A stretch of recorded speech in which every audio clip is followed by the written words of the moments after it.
Pour ou contre la chambre terracotta? Est-ce que le terracotta est adapté à cette pièce?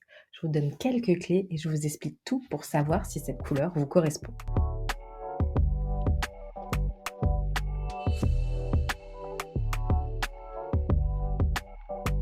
Alors oui, le terracotta, on peut toujours l'appliquer chez soi.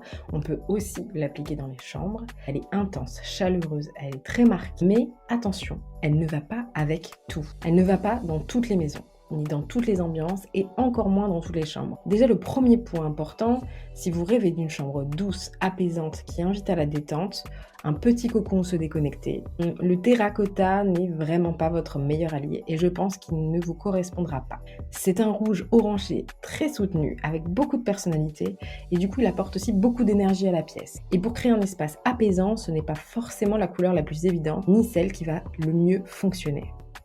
Ensuite, ce qu'il est important de comprendre, c'est que le terracotta, c'est une teinte naturelle.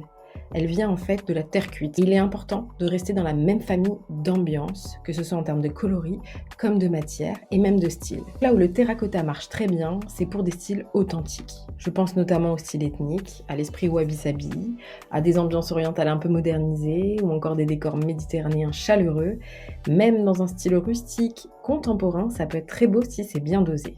Mais cette couleur, on l'évite clairement dans certains styles où elle n'est pas du tout adaptée. Je pense notamment par exemple au style japandi ou à des styles contemporains très épurés, des styles scandinaves un peu classiques, parce que ces styles-là, ils vont plutôt privilégier des couleurs plus neutres, un peu plus fraîches, un peu plus douces, comme des beiges, des gris clairs, des blancs cassés. Et le terracotta est beaucoup trop dense et intense pour ce style d'intérieur. Alors voilà mon petit conseil, le terracotta oui, on peut toujours l'adopter, il est toujours actuel, on ne risque pas de s'en lasser lorsqu'on le fait avec réflexion. Il faut qu'il soit cohérent avec l'univers de votre chambre. Donc l'important, c'est aussi de se demander quelle atmosphère on recherche, quelles émotions on veut ressentir lorsqu'on entre dans la chambre ou qu'on y passe du temps. Surtout, ce que je vous conseille, c'est de doser. Parfois, juste un mur ou quelques accessoires, ça peut largement suffire, surtout lorsqu'on n'est pas sûr de la couleur. Alors allez-y pas à pas pour ne pas faire d'erreur. Quelques touches de terracotta, ce peut être aussi très joli.